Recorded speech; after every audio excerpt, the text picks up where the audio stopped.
Greetings, citizens of the world. This is an important message from Anonymous about how your governments are handling the growing coronavirus pandemic. Just over a century ago, in the midst of World War I, the world experienced a pandemic that killed tens of millions of people. Historians are divided on the exact number, but estimates range from 30 to 55 million people in about 2 years, which at the time was around 1 to 2% of the world's population.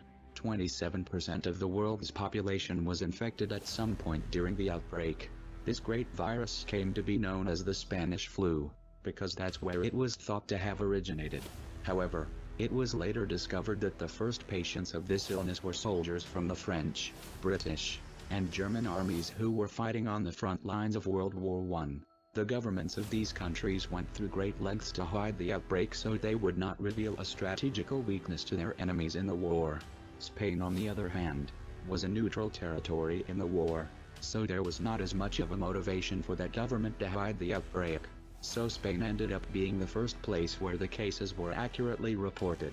By the time that news of the situation in Spain reached around the world, it was too late. The virus had spread just as fast as the news.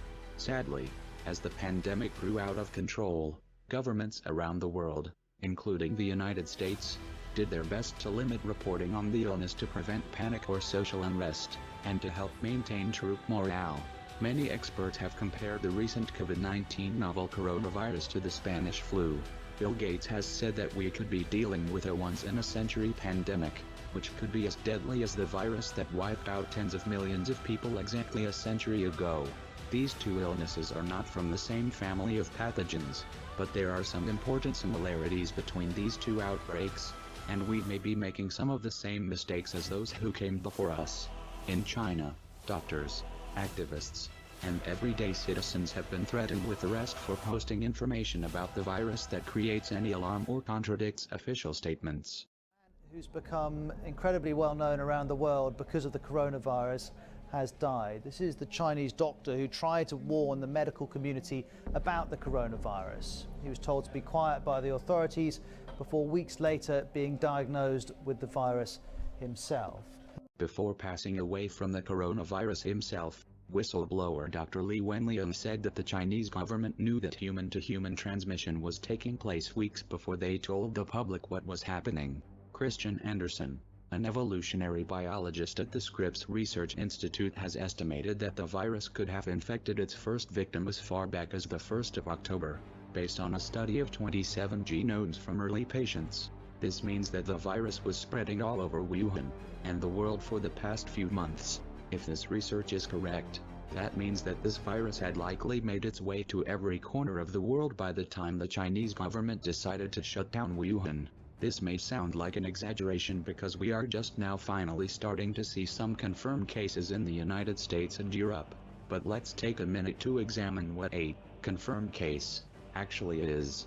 A confirmed case is a person who has tested positive for the virus, but the number of test kits is limited and the CDC has refused to authorize test kits for many of the suspected cases because they are keeping such strict criteria for whom the tests get sent to. Making matters even worse is the fact that some of the tests have been shown to be faulty, and officials admitted that one of the facilities that was tasked with analyzing the tests was, in quote, contaminated. Testing has begun to accelerate in the United States and Europe now that deaths have been reported, and health experts are beginning to find clusters of the virus with no clear link to the epicenter, meaning that community spread has already begun. In Seattle, Washington, which is looking like one of the first epicenters in the states, experts believe that the virus has been spreading silently amongst the population for at least 6 weeks. This type of silent spread is possible due to the massive incubation period of the virus. Some studies have suggested that the time of incubation for this new virus could be up to 24, or even 27 days, meaning that an infected patient could be walking around for a month infecting others without even knowing they themselves are sick, which greatly increases the pathogen's ability to spread undetected. Compare this with the incubation period for the flu, which is 1 to 4 days.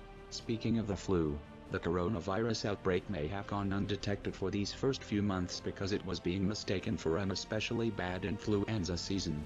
In Washington, where we now know there has been an active coronavirus outbreak for months, The State Department of Health recently published some interesting statistics about hospital visits for flu-like symptoms. These charts show how this year, there has been an unusual number of people who experienced flu-like symptoms, but have not tested positive for the flu. Figure 9 shows the percentage of people who tested positive for influenza, while Figure 10 shows the percentage of influenza-like illness cases where there was a negative result on the flu test. Figure 9 shows a relatively normal flu season, if not a relatively mild one, but Figure 10 shows cases of a mysterious flu-like illness above the epidemic threshold. As this is unfolding, the governments in China, Iran, and Italy, some of the areas worst hit by the outbreak, are telling their citizens that the situation is under control and the virus isn't something they should worry about. In Iran, people are becoming less confident with these claims, as multiple members of the government have now become sick with the illness.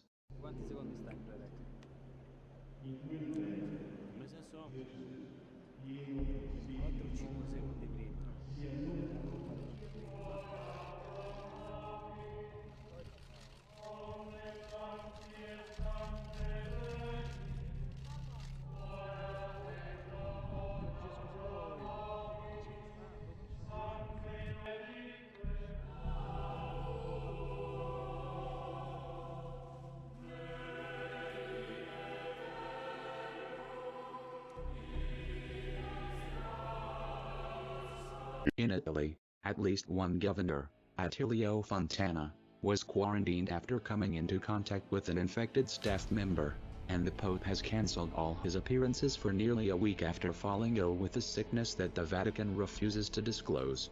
The governments of Japan and South Korea appear to be somewhat more honest with their citizens in this matter, and seem to be testing more thoroughly.